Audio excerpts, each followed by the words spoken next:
There exists a silent fraternity of souls who carry invisible scars, etched not on their skin but into the very marrow of their being. These are not wounds that the world can easily see or even understand.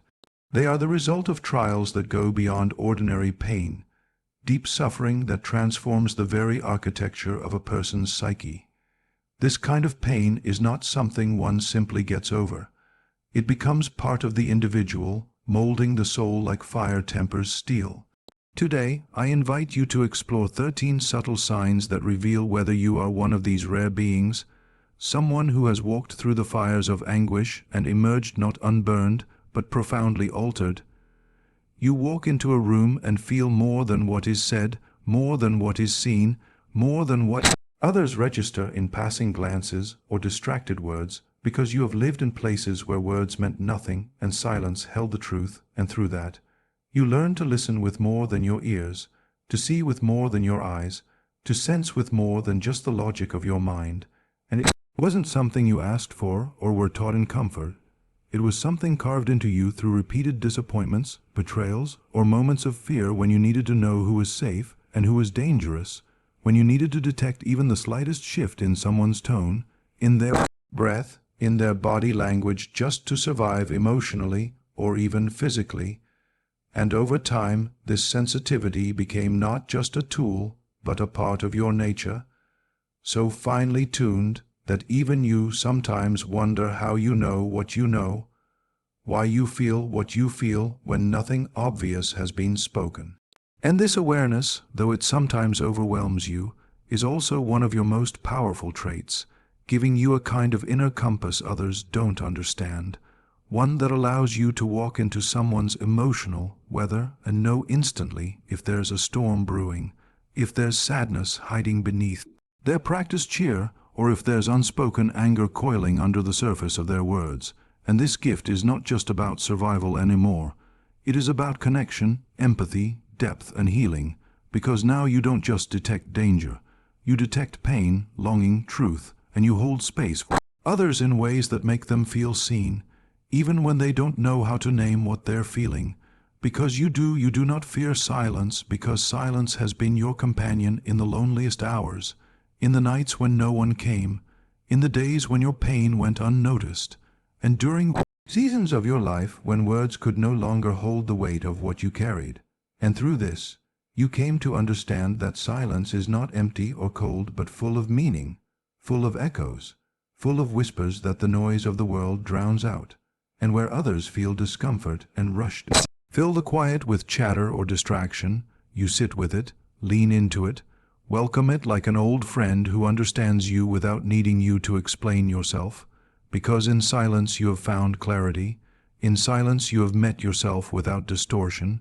without performance, without the need to be anything other than what you are. And it is in that sacred stillness that your deepest realizations have surfaced, not from the mouths of others but from the quiet voice within you, the one that only becomes audible when the noise has settled, when the outer world stops demanding and the inner world begins revealing. And this relationship with silence has become part of your strength, part of your power, because it means you are not afraid of yourself, not afraid of your thoughts, your memories, your truth,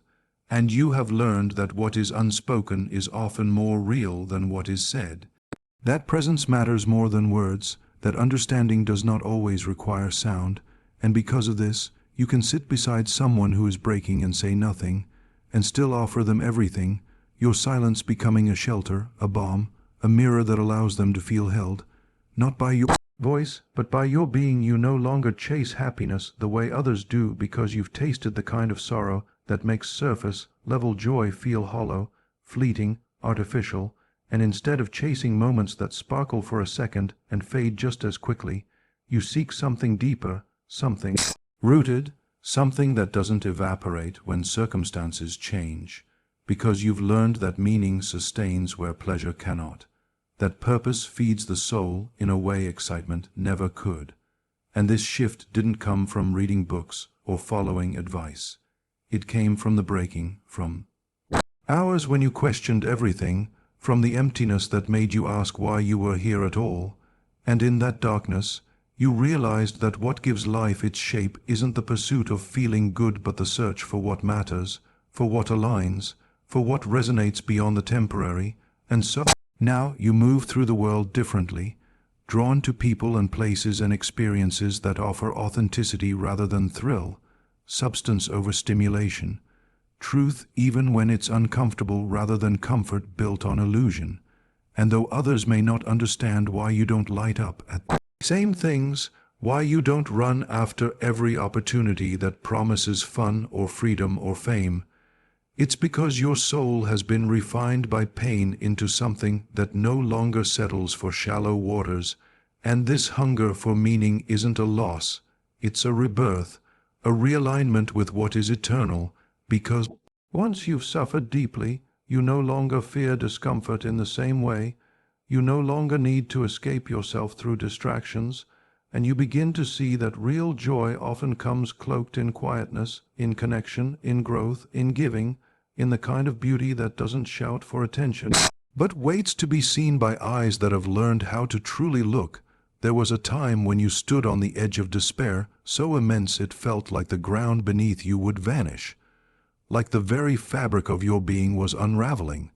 And in that place, there were no promises, no reassurances, only the raw truth of your pain staring back at you, and yet you did not flinch, you did not numb yourself beyond recognition,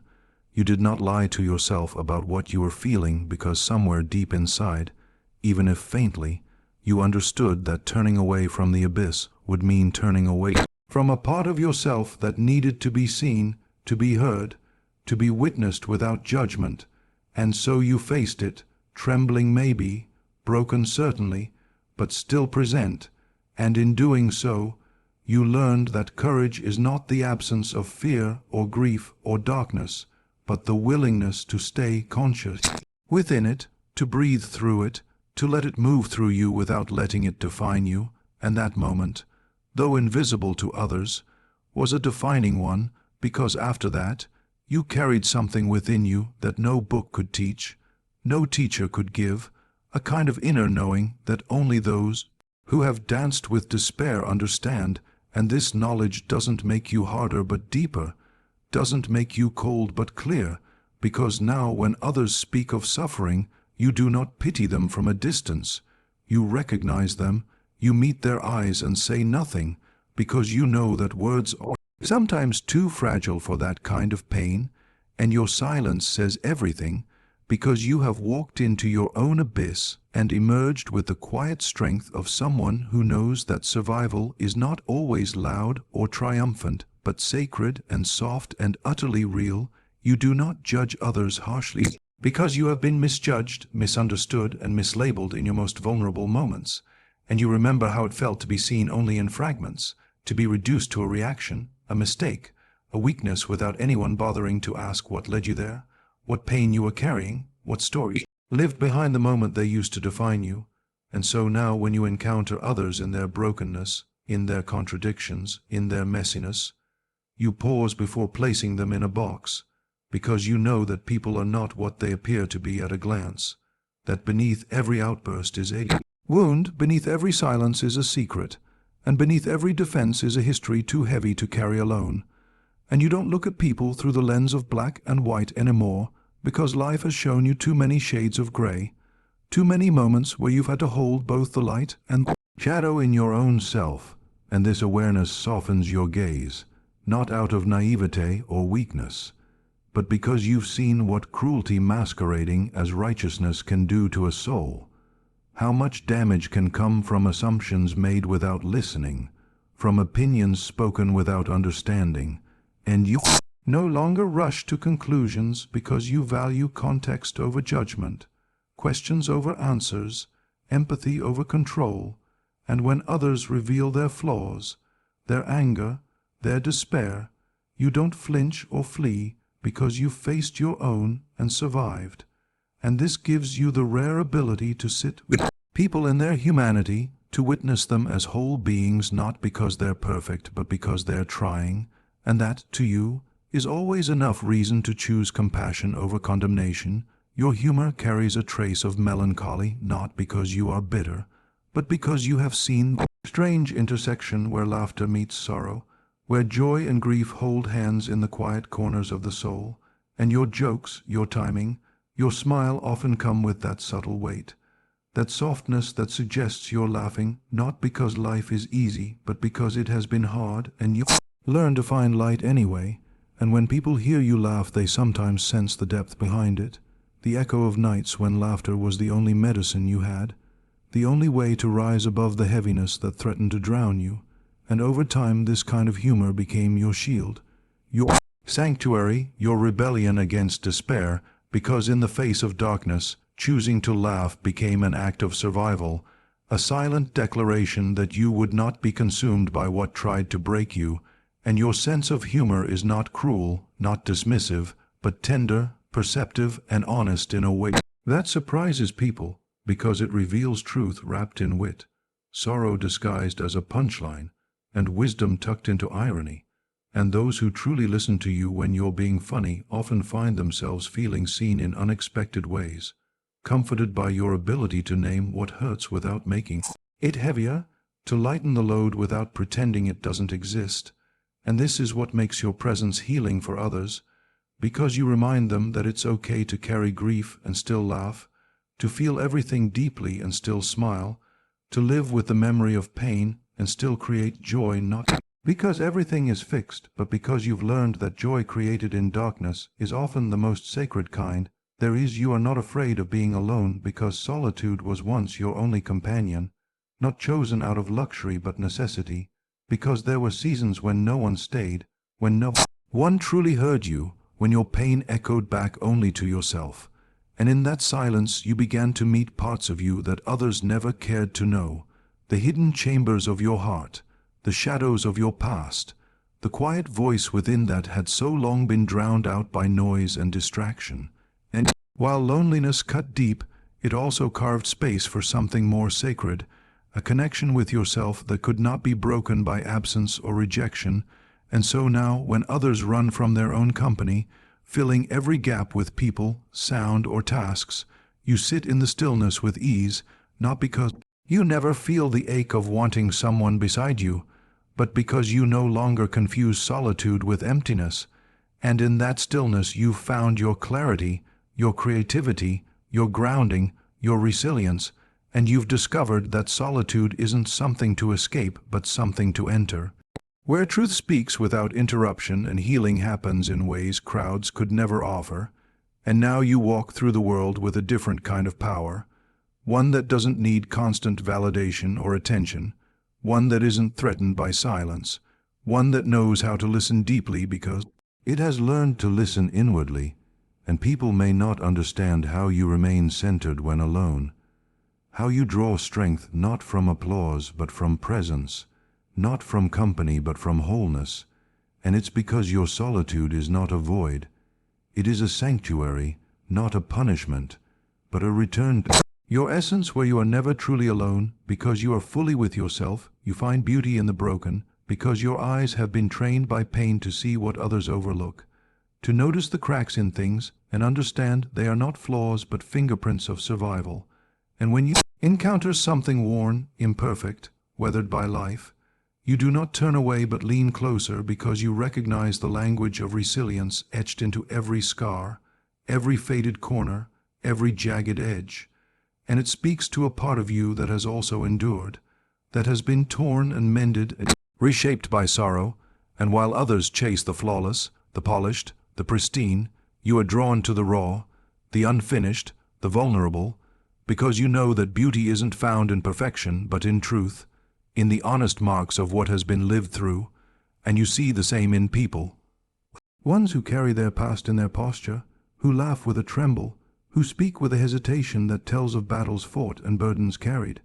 And instead of judging or pitying them, you feel a deep reverence, a quiet honor to witness something so real, because you understand that to be broken is not to be ruined, that to have fallen and still be standing is a kind of strength no untouched life could ever offer. And in this way you love differently, you appreciate differently, you create differently, with an eye that searches not for the surface shine but for the soul within. And it's not sentimentality or romanticizing suffering, It's the wisdom of someone who has seen how light enters through broken places, how transformation happens not in the absence of pain, but through it, and so the chipped, the scarred, the imperfect hold a kind of sacredness for you that the flawless. Never could you crave depth in everything because surface level no longer satisfies the soul you've become, not after what you've endured, not after the hollow promises and empty conversations that once left you feeling more alone in a crowded room than in your quietest nights, and now your spirit hungers for something real, something rooted, something that doesn't dissolve when the moment fades, and it's not that you're demanding or cold, but that your inner world has grown vast through your suffering, layered with insight, with pain, with rebirth, and so shallow exchanges feel like starvation, like noise without melody, and you long for connection that goes beneath the practiced smiles and scripted answers, into the raw truth of what people really think, really feel, really carry behind their eyes, and this need for depth shows up everywhere, in your conversations, your relationships, your work, your creativity, because you've lived through experiences that made you question everything, and now you cannot pretend things matter when they don't, cannot fake interest in things that lack soul, and though this makes you feel isolated at times, like a stranger in a world of small talk and distractions, it also guides you like a compass toward the few who carry the same longing, who want to sit in the dark and speak of light, who don't run from vulnerability but meet it with open hearts.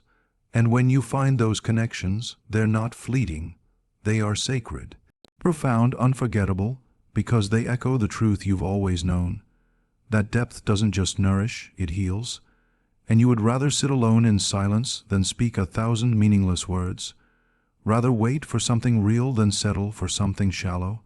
because your soul is not interested in masks or illusions, but in what is true, what is lasting, what is deeply alive. You've let parts of yourself die not because you wanted to, but because life demanded it, because there came moments when who you had been could no longer carry what you were meant to become.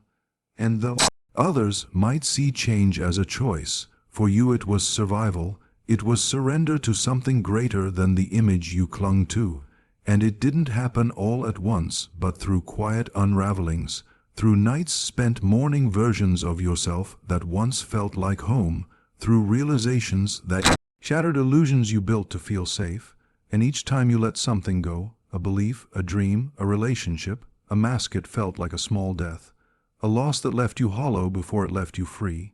And in those spaces where old identities dissolved, you were forced to face the unknown, to trust that even without the familiar, you would still exist, still matter, still rise. And in that death of the false self, something more real began to emerge, not louder or brighter, but truer, more grounded, more aligned with the quiet voice within that had been whispering beneath the noise for years. And now you carry those inner funerals with grace, not as burdens, but as sacred markers of your evolution, knowing that loss has been your teacher and grief your threshold into deeper life. And when others fear change, fear letting go, fear the void, you do not flinch because you've lived through that darkness and found that what remains after the dying is not emptiness but clarity, not ruin but rebirth. And though you still mourn what you've shed, you also honor it, because every part of you that died made space for the you that is still becoming, still rising, still walking toward truest form. You're drawn to the shadow in others, not because you are fascinated by darkness, but because you recognize it, you understand it, you have lived beside your own shadow long enough to stop fearing it. And now, when you meet someone who hides parts of themselves behind anger, defensiveness, silence or shame, you don't turn away or judge, you lean in because you see beyond the mask, you sense the wound behind the behavior, the fear behind the control, the sadness behind the silence, and this capacity to sit with the uncomfortable parts of others comes from having done that very work within yourself, from having confronted the pieces you once denied, rejected, or suppressed. And instead of banishing them, you brought them into the light, not to justify but to understand, not to glorify but to integrate, because you realized that the shadow is not the enemy. It is the neglected child of your psyche that only wants to be seen, And this awareness changed how you relate to people because you stopped needing them to be perfect in order to be worthy of love. You stopped expecting constant light and instead made room for complexity, contradiction, rawness, and now when someone shows you their brokenness, you don't recoil. You recognize them as kin, as someone who is also carrying more than what the world sees. And you know that real connection only happens when people feel safe to be whole, which includes their shadow, and your presence gives others permission to soften, to reveal, to be real without the fear of rejection, because your empathy isn't theoretical, it's earned, lived, embodied, and through it you offer not just comfort but liberation, showing others that they are not too much, not too messy, not too dark to be loved. You have a quiet strength others can't explain because it doesn't come from dominance or loud declarations, but from the silent battles you've fought, the inner storms you've endured without witnesses or applause, and it's a strength that was forged in the moments no one saw, when you got up after being broken, when you chose to stay when it would have been easier to run, when you kept loving even when your heart was tired. And now this strength lives in the way you listen, in the way you remain calm when others panic, in the way you hold space for others without needing to fix them, and people feel this energy around you. Without always knowing why, they sense your depth, your steadiness, your quiet resilience, and it comforts them, it grounds them, even though you don't try to be anything special, you just are, and this presence you carry is not the result of never falling, but of having fallen so many times and learned how to rise with grace, how to rebuild without bitterness, how to walk with scars that do not scream for attention but still tell stories of survival. And while others measure strength in noise or numbers or control, you know true power is in the stillness, in the ability to stay soft in a world that taught you to harden, in the way you continue to hope, to give, to believe, not because life has been kind, but because you chose to keep your heart open anyway. And so you move through the world not needing to prove anything but radiating something that can't be taught, something only earned by living through the kind of pain that strips everything away and leaves behind only what's real, what's solid, what's unbreakable within you. You are deeply grateful, but never naive, because you've seen how quickly things can fall apart,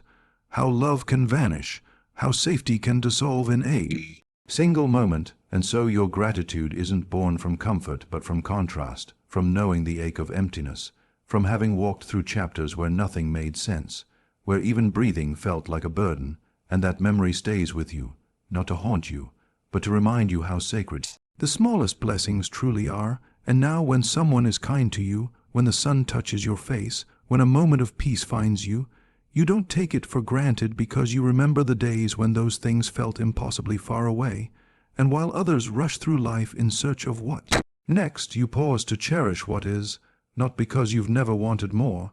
but because you've learned that more means nothing if you can't appreciate what's already in your hands.